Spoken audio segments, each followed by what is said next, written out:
दिल्ली में कांग्रेस के कद्दावर लीडर और साबिक वजीर हारून यूसुफ साहब इस वक्त हमारे साथ हैं। दिल्ली की सियासत पर बात करेंगे। दिल्ली में लंबे वक्त से यहाँ पर कांग्रेस जो है वो एक तरीके से अछूत हो गई है सियासत में। ऐसा क्यों हुआ? और 15 साल तक एक छत्र राज किया था दिल्ली पर, शीला दीक्षित की हुकूमत की वजीर रहे थे उसमें। फिर ऐसी क्या वजह हुई और क्यों उबर नहीं पा रही है खास तौर से दिल्ली सूबे में कांग्रेस? और भी बहुत सारे मसले हैं जिस पर बात करेंगे। हारून यूसुफ साहब खुद हमारे साथ हैं। आपका इस्तकबाल है, कैसे हैं आप? खैरियत से सब दुआ है। शीला दीक्षित जी की जो कैबिनेट थी उसका अहम हिस्सा थे आप, ट्रांसपोर्ट वजीर थे। आज ना तो शीला दीक्षित जी हैं और ना ही शीला दीक्षित की हुकूमत है दिल्ली में। कितना मतलब जो है उनको याद करते हैं शीला दीक्षित जी को और उनकी हुकूमत को भी। देखिए, आज अगर आप पूरी दिल्ली में एक सर्वे कराएं जी तो जो काम शीला दीक्षित जी के दौर में दिल्ली में हुए, जी चाहे वो पॉल्यूशन कंट्रोल का हो, चाहे दिल्ली में मेट्रो के लाने का, बिल्कुल, मेट्रो आई, चाहे दिल्ली की सड़कें, फ्लाईओवर, हॉस्पिटल, स्कूल, हाँ 17 हॉस्पिटल हमारे शीला जी के टाइम में, कांग्रेस की सरकार के टाइम में 17 नए अस्पताल खोले गए, सुपर स्पेशलिटी हॉस्पिटल खोले गए, स्कूल्स खोले गए।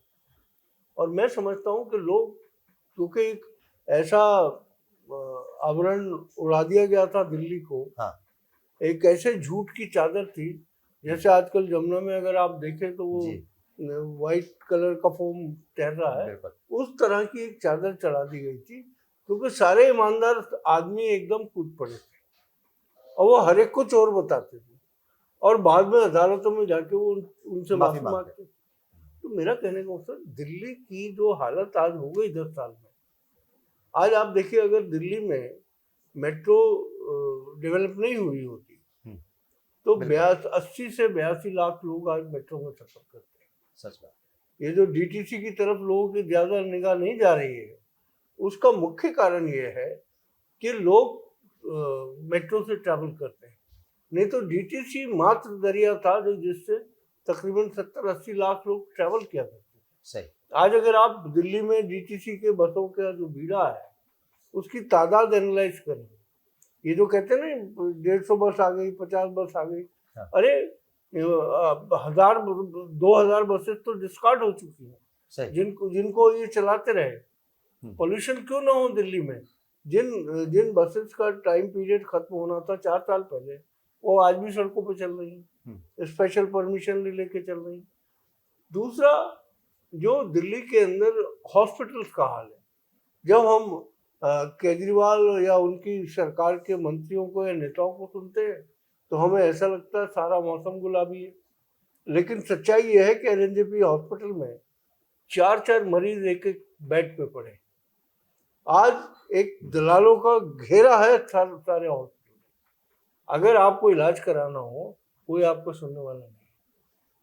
आप सीधा जाइए, वो वहाँ जो टाउट्स घूम रहे हैं, पैसा दीजिए, आप मंत्री से फोन करा लीजिए, वो ट्रीटमेंट नहीं। मंत्री तो इनके खैर फोन करते ही नहीं। तो आज जो हालत है हेल्थ की, ये मोहल्ला क्लिनिक के ताबूत खड़े कर दिए।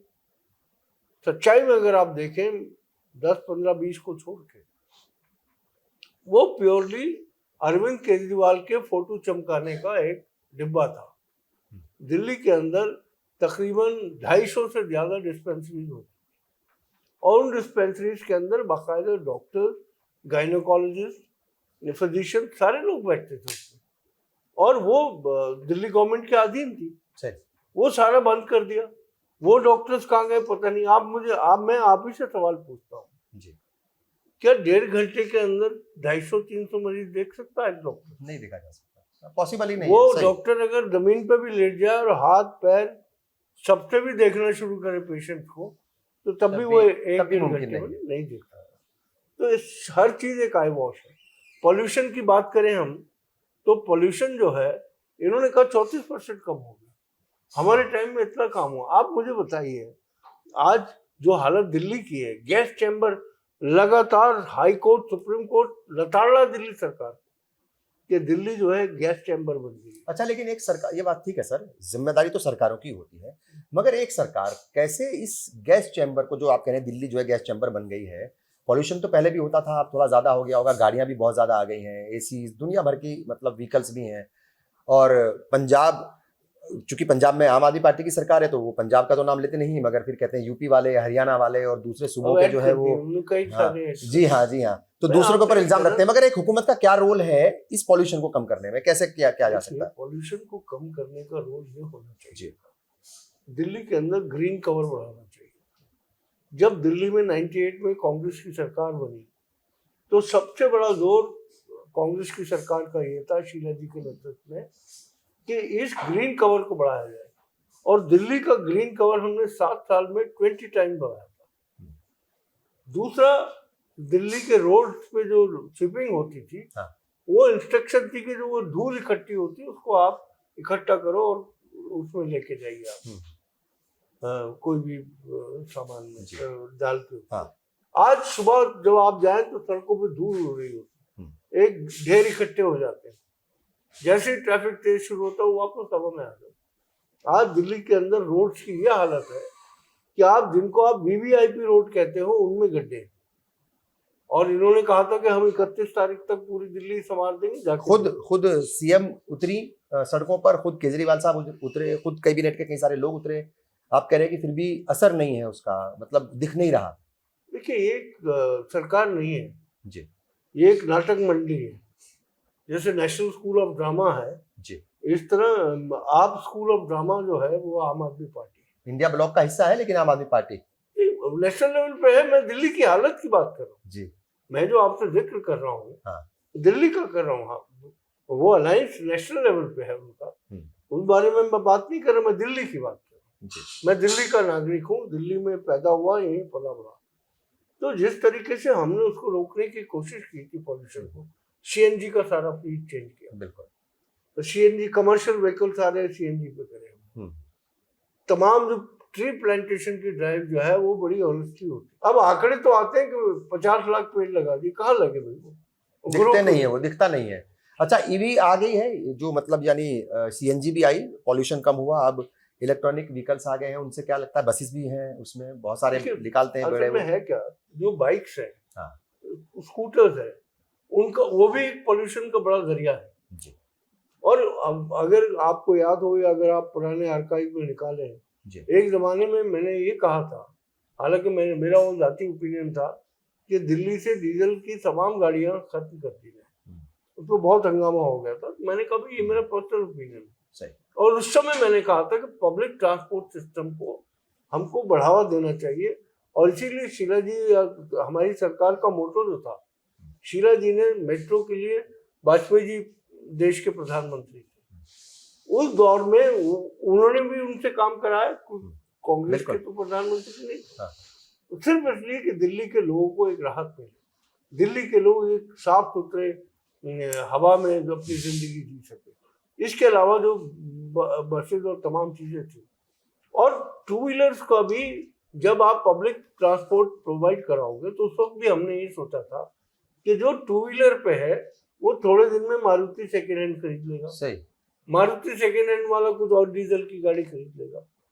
तो वो पब्लिक ट्रांसपोर्ट सिस्टम केवल आज मेट्रो के बसेस 14-15 हजार बसेस की रिक्वायरमेंट है दिल्ली, वो नहीं कर रहा है। उधर डीटीसी में जो कंडक्टर ड्राइवर बेचारे धाड़े मार मार के रो रहे और उनको पक्का नहीं किया जा रहा।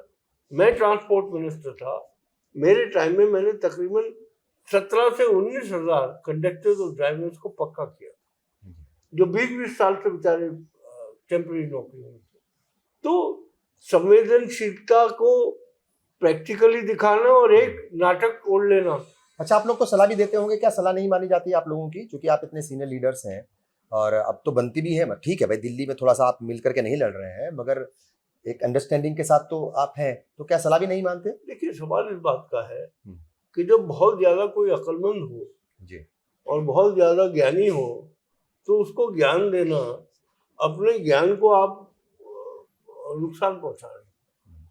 अभी का जो ये कार्यकाल चल रहा है केजरीवाल हुकूमत का, अभी तो हालांकि चीफ मिनिस्टर बदल गई हैं, ये एक अलग तरह की पॉलिटिक्स जो है यहाँ पर देखने को मिली, और एक उसके पीछे बहुत सारे एंगल हो सकते हैं, बहुत सारी वजूहात हो सकती हैं, को बहुत सारे मकासद हो सकते हैं। आपकी समझ में क्या आता है ये सीएम बदलना? और उनको उलझा करके रखा 2-3 साल से, वो कहते हैं कि मोदी जो है वो चाहते हैं कि केजरीवाल किसी भी तरीके से उनकी पार्टी को तोड़ दिया जाए और केजरीवाल को जेल में ही रखें। लेकिन मुझे हैरानी इस बात की है जी कि दिल्ली के लोगों को ये नहीं कहा जा रहा कि मैं क्यों नहीं चीफ मिनिस्टर रह सकता, वो ये कह रहे मैं त्याग कर रहा हूँ। अरे चीफ मिनिस्टर इसलिए नहीं रह सकते आप कि सुप्रीम कोर्ट का जजमेंट है, क्या आप चीफ मिनिस्टर के दफ्तर में घुसोगे नहीं, आप कोई फाइल पे साइन नहीं करोगे। असल वजह वो है, असली वजह वो है, ये कह रहे मैंने त्याग दे दिया। अरे त्याग तो तुमने जन लोकपाल के टाइम भी दिया था, अगर आपको याद हो। जन लोकपाल के टाइम में कांग्रेस ने समर्थन दिया। इन्होंने, हमने कहा, मैं सीएलपी लीडर था उस वक्त, कांग्रेस लेजिस्लेटिव पार्टी का लीडर था, मैंने ये कहा, मैंने कहा हम पूरी तरीके से आपको समर्थन दे रहे हैं जन लोकपाल। फिर अचानक 3-3:30 बजे क्या हुआ, सडनली आके उन्होंने कहा कि मैं इस्तीफा देता हूँ। कहाँ है वो जन लोकपाल? ईमानदारी के तुम इतने मूर्त बने हुए हो, तो ये मूर्त बनने के बाद जन लोकपाल कहाँ चला गया? क्योंकि वो जानते हैं कि सारे भ्रष्टाचारी इस आम आदमी पार्टी, और भ्रष्टाचार करके एक फ्रीडम फाइटर का रूप अपना लेते हैं। जितने जेलों से निकल कर आए, ऐसा लगता है कि आजादी की कोई लड़ाई में बाहर निकल के आए और भगत सिंह जी से प्रेरणा लेके आगे बढ़ रहे। अच्छा, ये जो आप बता रहे हैं, ये गेम, ये खेल या ये महारत कांग्रेस के पास क्यों नहीं है? मतलब यही बात जो है बीजेपी वालों के ऊपर भी होती है लागू। जब वो आते हैं जेल वेल से बाहर तो उनकी जो है मालाएं पहना करके और वो लड्डू वड्डू बांट करके इस्तकबाल किया जाता है, स्वागत किया जाता है, और यहाँ पर फ्रीडम फाइटर की तरह ये लोग आ रहे हैं। ठीक है साहब, मगर ये महारत, क्योंकि कांग्रेस तो सबसे पुरानी पार्टी है और जानते हैं उनके पास ब्रेन भी है, हर तरह के लोग हैं, मगर ये महारत नहीं है। देखिए, महारत इसलिए नहीं है जी कि कांग्रेस आज से नहीं, 140 साल से जिन उसूलों पे, जिन सिद्धांतों पे चल रही है वो आज भी उसी पर कायम है। आप मुझे बताइए कि हमारे यहाँ कांग्रेस की सरकार थी, मनमोहन सिंह जी प्राइम मिनिस्टर थे, जिस कांग्रेस के मंत्री पर आरोप लगा, सुरेश कलमड़ी जेल चले गए, पवन बंसल जी को अपना मंत्रालय गंवाना पड़ा। हम तो सरकार में थे।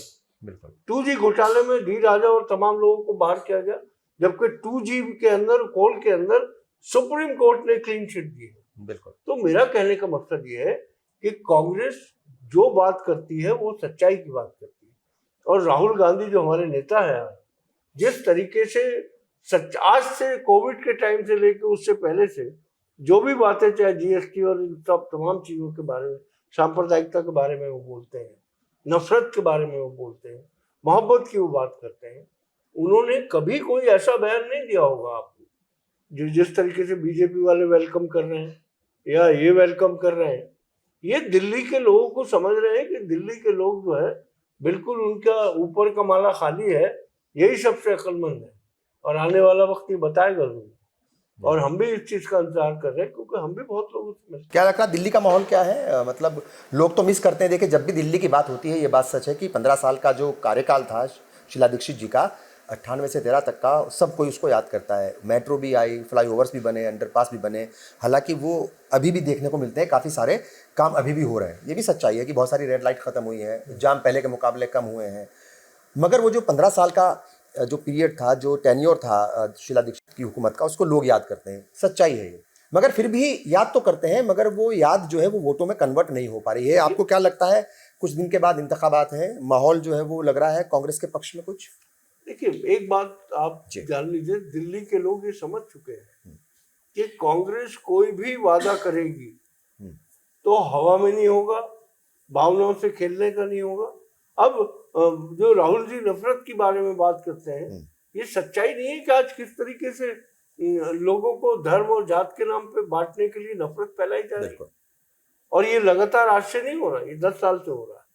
और मैं समझता हूँ कि जो दिल्ली की हुकूमत है वो बहुत ही सिद्धांतों पे चलने वाली, आदर्शों पे चलने वाली, लेकिन ये सब नीचे क्या हो रहा है? जब से मंत्रिमंडल बना है दिल्ली का 2015 से, कितने मंत्री गए जेल में? एक मंत्री तो इनका राशन कार्ड महिलाओं के साथ दुर्व्यवहार करता था, लेकिन अब तो सब वापस आ गए। अभी तो जो है सत्येंद्र जैन भी वापस आ गए। सवाल इस बात का, वो महात्मा बन के बाहर आए। हाँ, क्योंकि हर एक ने बड़ा अध्ययन किया अपने धर्म का, वहां जाके पहले कर लेते तो अंदर ही नहीं जाते। जो जिससे आप बात करो कह रहे हमने धर्म का बड़ा अध्ययन किया अंदर। अरे धर्म पहले पढ़ लेते तो ये गलतियां नहीं करते जिस तरीके से आपने दिल्ली के अंदर लूट मचाई, एक शराब के साथ एक शराब की बोतल। तो मेरा कहने का मकसद है दिल्ली को एक ऐसे प्लान की आवश्यकता है जहां पर सड़कें टूटी भी ना हो, सीवेज सिस्टम ठीक हो, जो यमुना हमारी लाइफलाइन है जी। अभी तो एकदम देखा पॉल्यूशन जबरदस्त, मतलब आप खुद भी जिक्र कर रहे थे, जब बहुत बुरे ETP हालात। नहीं है, हाँ 32 ETP गायब है। दिल्ली में फ्लड आया लास्ट, इस साल की बात नहीं कर रहा, पिछले साल की बात कर रहा। तो जो ITO के बराज है उसके गेट नहीं उठ रहे थे, तो इसका मतलब है सरकार कुछ नहीं कर रही। हमारी जब हम हुकूमत में थे, हमको बरसात आनी है तो 3 महीने पहले उसका प्लानिंग कर लेती थी, तैयारी पूरी चलती थी। प्लानिंग करते थे। पावर का था, आज बिजली का शोर मचाते। अरविंद केजरीवाल से पूछिए या आप अपने बिल को देख के खुद से पूछिए।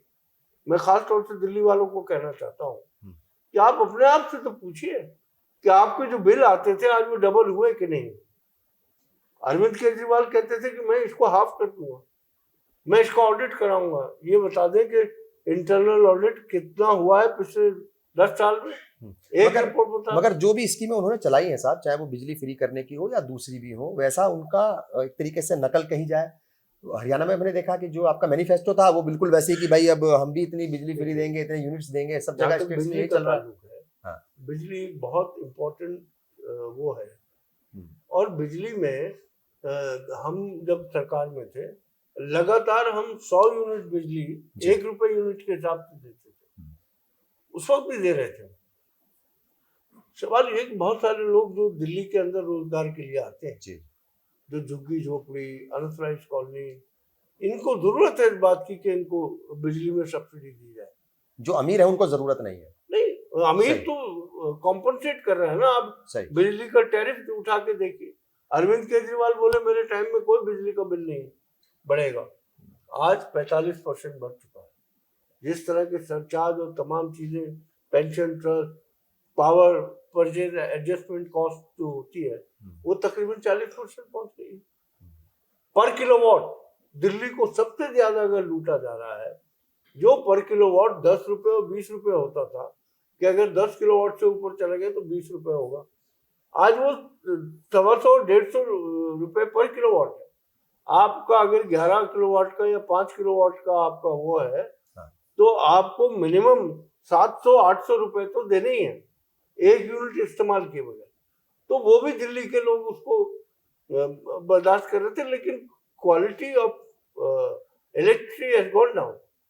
आज अरविंद केजरीवाल जी को मैं चैलेंज करता हूं, या जो भी बिजली मंत्री हैं उनके यहाँ, कि ये बता दें कि कैपेक्स पे जो कैपिटल एक्सपेंडिचर होता है ट्रांसफॉर्मर्स पे, लाइन्स की अपकीप के लिए, राजेंद्र नगर में जिस तरीके से 3 नौजवान लड़के लड़कियों ने अपनी जान गंवाई, वो क्या था?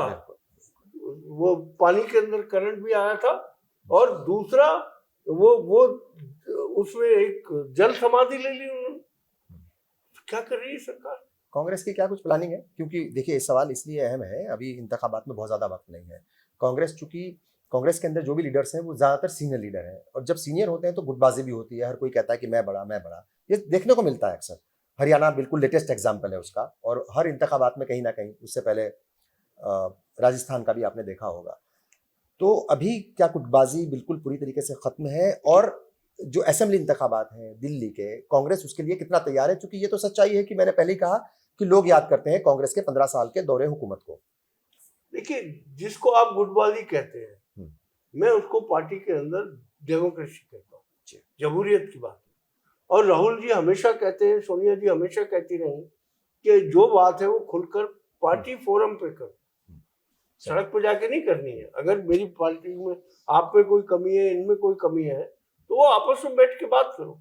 तो कांग्रेस के अंदर एक बड़ा चेंज जो है राहुल जी ये लेकर आए हैं कि आप अपनी बात कह सकते हैं, लेकिन जो अंतिम निर्णय होगा वो सबको मानना होगा। और सच्चाई भी है, एक सीट के ऊपर आप 10 दावेदार होते हैं। अब पता चला आप दावेदार बनने के बाद आप सोच रहे हो कि इसने मेरा हक मार लिया, तो आप उसको हराने के लिए घूम रहे हो। टिकट तो एक को ही मिलना है, टिकट एक ही को मिलना है। अच्छा, यही इसका खमियाजा जो है कुछ देखने को मिला हमें हरियाणा में। आप भी मानते हैं कि कुछ तो है, गड़बड़ हुई है? देखिए, गड़बड़ कुछ तो मैं पार्टी नहीं के कहता हूँ, ऊपर लेवल पर भी गलती हुई है। उसकी जांच हाईकमांड कर रही है। हाँ। ऑलरेडी कमेटी बनाई है, अब जो निर्णय निकल कर आएगा वो देखेंगे। असर पड़ेगा दिल्ली पर भी, क्योंकि कोई स्टेट आप हारते हैं और वो भी लगातार तीसरी बार हार गए। देखिए, हार जीत आज के दौर में बहुत सारी चीजों पर निर्भर करती है। खाली हार जीत इस पर निर्भर नहीं करती कि मैं बहुत पॉपुलर हूँ, सब लोग मुझे वोट देंगे। सब लोग मुझे वोट देने के बाद भी मैं कैसे हार रहा हूँ, सवाल ये भी है। तो बहुत सारे सवालात हैं लोगों के जहन में, लेकिन जब एक आवाम का जिसको कहना चाहिए एक हुजूम जब चलता है, तो उसके अंदर हेरा फेरी कोई नहीं कर सकता। और आप देखिए, धीरे धीरे धीरे धीरे हर स्टेट के अंदर एक हुजूम तैयार हो रहा है। वो इसलिए तैयार हो रहा है कि उनको आंखों से दिख रहा है किस तरीके से देश को बांटने का एक प्रयास हो रहा है, किस तरीके जिसका जो मन करता है वो उसको करने की कोशिश करता है। धर्म के नाम पर बांट दो लोगों को। जितने धर्म गुरु हैं, मैं समझता हूँ धर्म के अलावा सारी चीजें कर रहे हैं। आज सवाल इस बात का है कि हमें अपनी आने वाली पीढ़ी को इंसानियत का सबक देना चाहिए। हमको उन्हें बताना चाहिए कौन से धर्म में क्या क्या लिखा है, इस्लाम में क्या लिखा है, हिंदू धर्म में क्या लिखा है, गुरु ग्रंथ साहब में क्या लिखा है, बाइबल में क्या लिखा है।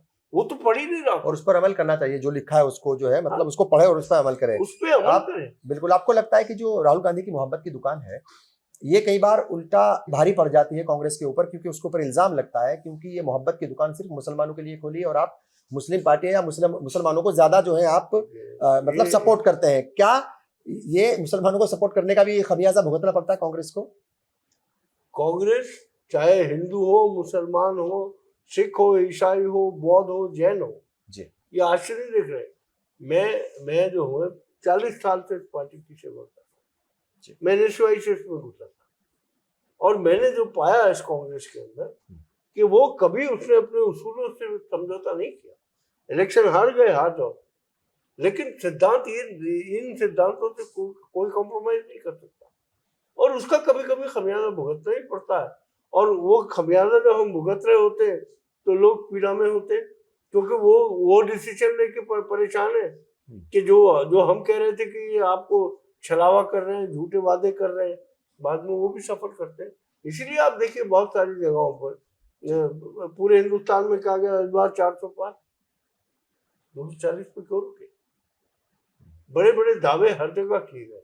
सर ऐसे दावे तो हरियाणा में भी किए थे कांग्रेस ने, और ज्यादातर जो आंकड़े थे ऑफ द रिकॉर्ड जो लोग बता रहे थे 65 प्लस की बता रहे थे। तो आपको लगता है गलती हुई वहां आम आदमी पार्टी के साथ कर लेना चाहिए था, क्योंकि तो कांग्रेस 1% से कम वोटों से हारी है और जो आम आदमी पार्टी है उसको तकरीबन 2.25% वोट मिले हैं। कुछ सीटें ऐसी हैं 10-12 सीटें जहां पर वोट शेयर उसका बहुत ज्यादा है और उसने जो वोट लिए हैं वो अगर मिल जाते कांग्रेस कई हजार वोटों से जीतती। देखिए, सवाल ये है कि चलिए हम तो राजनीतिक लोग हैं जी, entire media of the country, entire exit poll सब क्या कह रहे थे, तो हम थोड़ी प्रचार कर रहे थे ये कि हम इतने 400 पार करेंगे और हरियाणा के अंदर सब हमारा ही होगा। कांग्रेस कभी इस रास्ते पे नहीं चलती। और मैं समझता हूँ अभी महाराष्ट्र के और जम्मू कश्मीर की बात क्यों नहीं करते आप? 90 सीटें यहाँ है, 90 वहां है। बिल्कुल है 10 साल आप कह रहे हो कि हमने कश्मीर को जन्नत बना दिया, तो लोग हमारे साथ तो देखिए जम्मू कश्मीर में आप लोग मिलकर के लड़े, भले ही कांग्रेस को 6 सीटें आई हो, मगर जो है वहां पर हुकूमत बन गई इंडिया ब्लॉक की। अगर वैसा ही हरियाणा में होता, मतलब वही मैं सवाल पूछ रहा हूँ, आम आदमी पार्टी के साथ अगर अलायंस हो जाता 8-10 सीटें जो भी वो मांग रहे थे, और तो मैं कई बार कह चुका हूँ कि है लगी है अखिलेश यादव की भी मध्य प्रदेश में लगी थी पहले, जब उनको कहा कौन अखिलेश वखिलेश, इस बार जो है यहाँ दीपेंद्र सिंह जी ने कह दिया कि यहाँ कोई उनका कोई वजूद नहीं है। तो इस तरीके से अपने अलाइज को इग्नोर करना, उसका खमियाजा भी और उसका नुकसान भी उठाना पड़ता है। देखिए, अलाइज को कभी इग्नोर नहीं किया जाता, लेकिन कई बार स्टेट यूनिट्स जो है, चाहे वो पंजाब का यूनिट है, पंजाब के यूनिट से फैसला किया हम लोकसभा में नहीं लड़ेंगे, 13 में से 9 सीटें जीती कांग्रेस। बिल्कुल इसी तरीके से हर स्टेट यूनिट जो है वो फैसला करता है कि हमारी क्षमता कितनी है, अपने हालात को देख करके, अपने हालात। तो मुझे तो यहाँ दिल्ली में कोई फैसला है, मतलब बिल्कुल आम आदमी पार्टी के साथ हम 70 की 70 सीटों पर लड़ेंगे। आज तक जो जिस तरीके से प्रचार हो रहा है, सारे लोग निकले, आप भी देख रहे हैं कांग्रेस का प्रचार बहुत तेजी से चल रहा है। हमारी प्रदेश इकाई जो है दिल्ली की, पूरी तरीके से सब लोग लगे हुए हैं।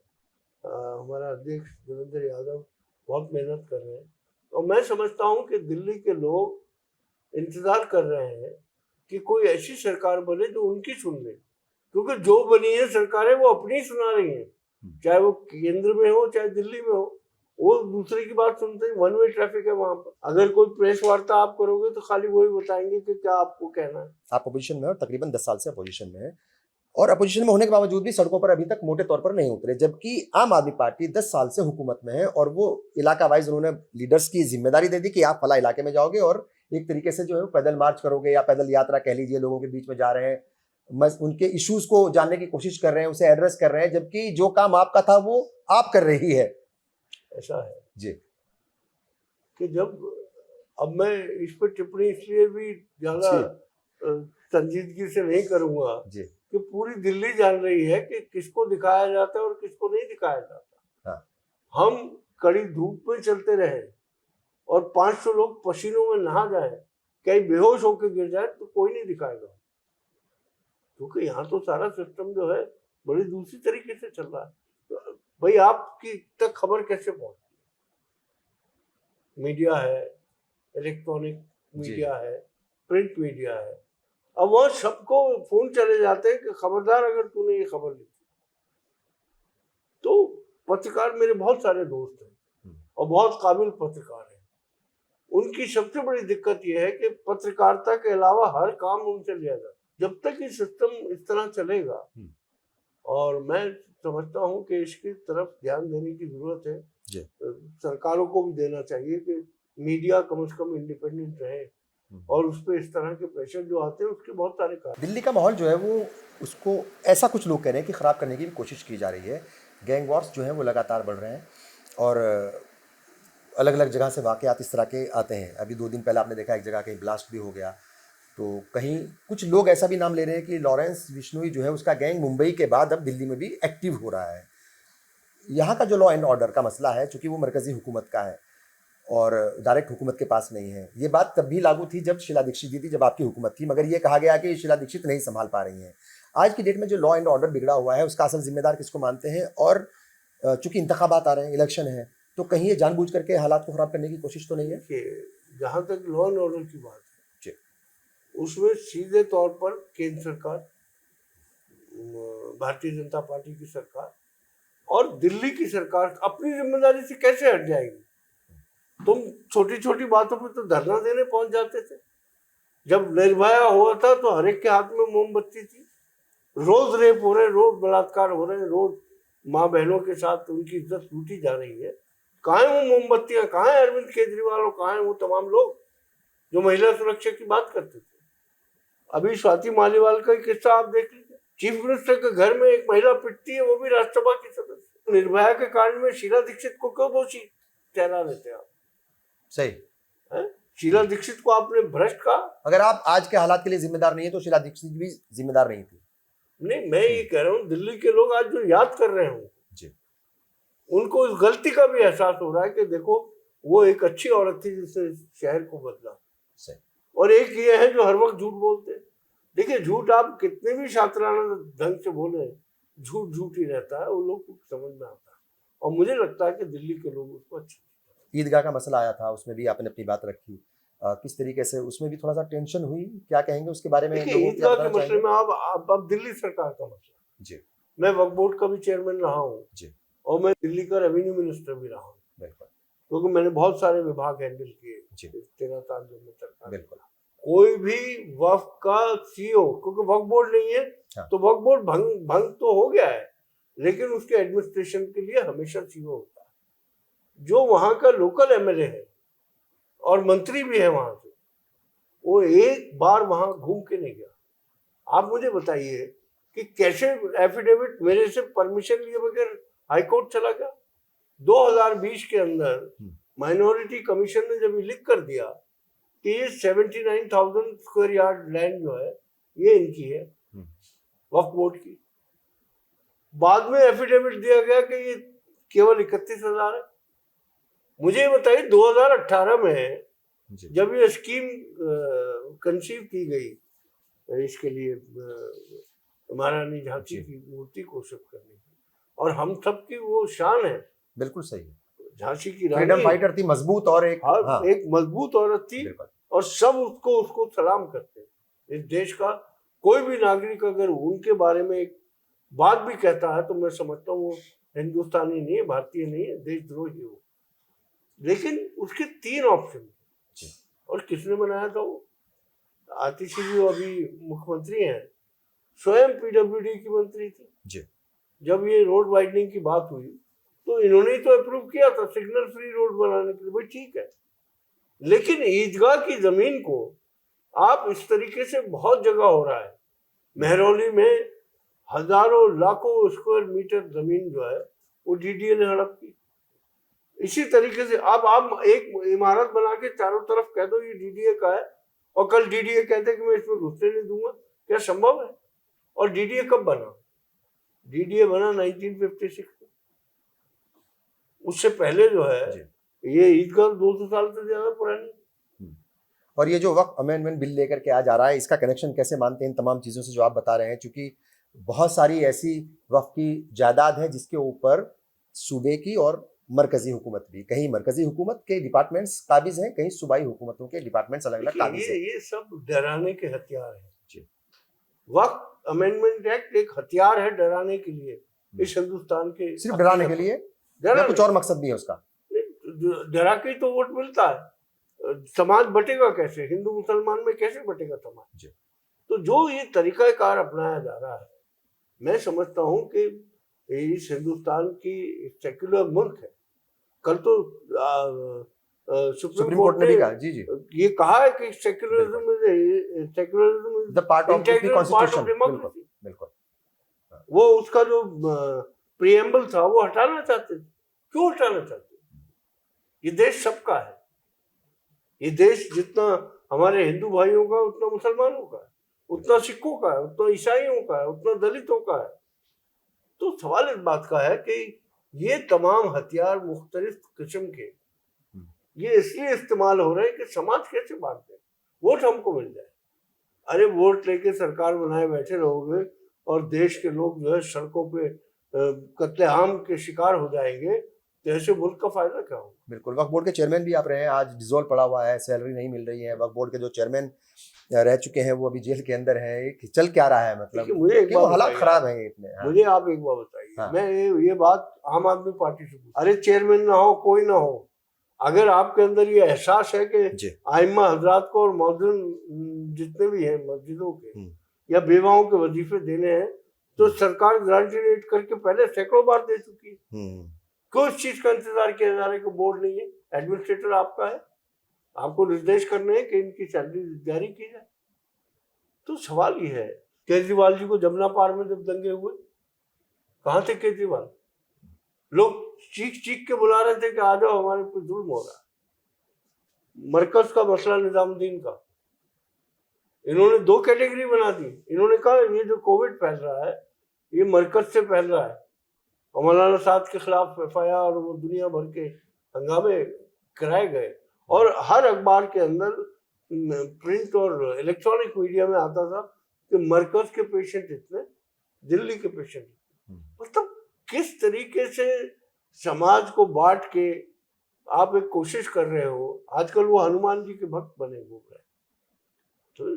तो मैं समझता हूँ कि जब इस तरीके से हम भगवान, खुदा, वाहेगुरु इन सबको इन्वॉल्व करेंगे तो पब्लिक भी इतनी बेवकूफ नहीं है। आप कह रहे हैं कि सियासत को अलग रहने दो, मजहब को अलग चलने दो, जिनका काम मजहब का है वो देखें। देखिए मजहब, मेरा आज मुकम्मल मानना है, जो आदमी हिंदू धर्म को, इस्लाम को, सिखिज्म को, ईसाइयत को, अगर वो धर्म को मानता है और वो धर्म को पढ़ने के बाद उन 10,000 लोगों को बैठा दे और एक आदमी कह दे कि कहाँ नफरत की बात है, बिल्कुल सही, कहाँ दूसरे को छोटा करने की बात है, किसी मजहब में नहीं की।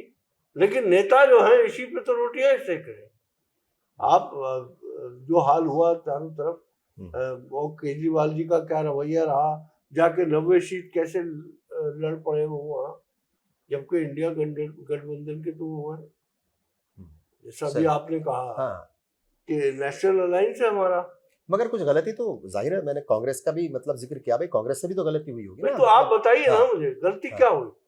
अगर वहां नहीं हो पाया एडजस्टमेंट और आप इंडिया अलायंस में, तो आपको लगता है ये 20 सीटा में लड़ते आप।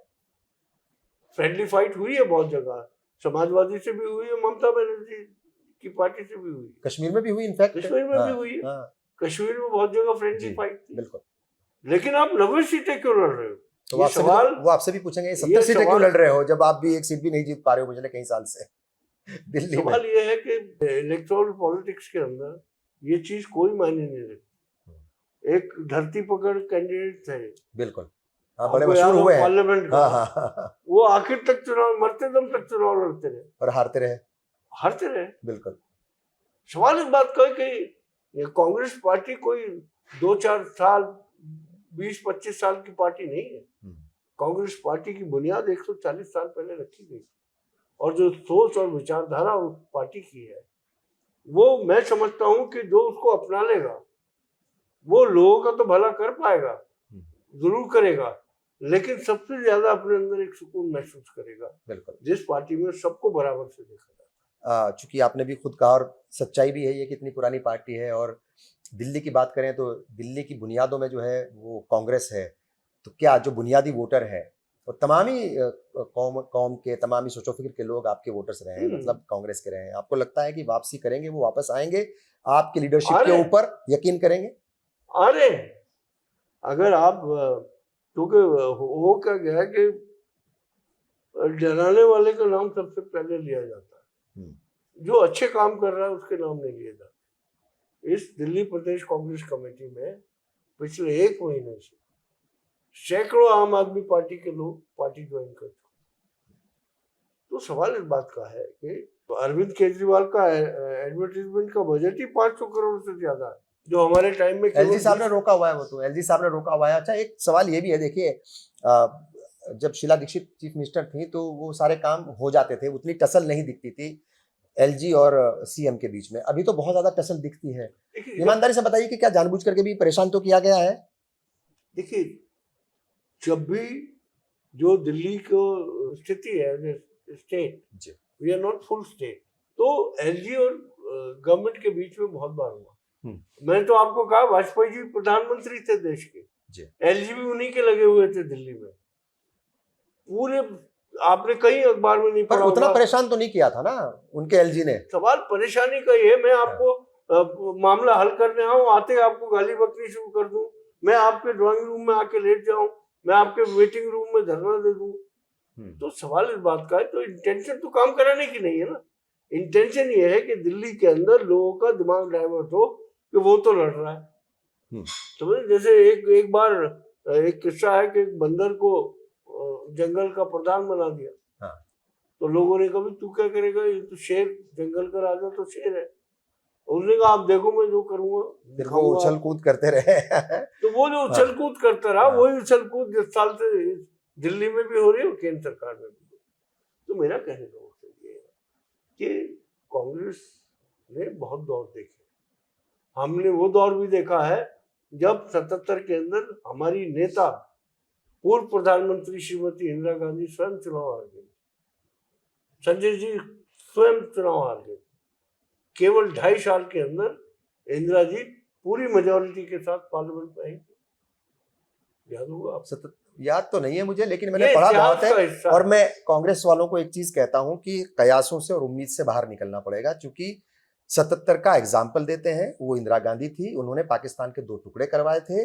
आज इंदिरा गांधी नहीं है। आज इंदिरा गांधी के सामने जो उस वक्त था विपक्ष, वैसा विपक्ष जो है आज नहीं है।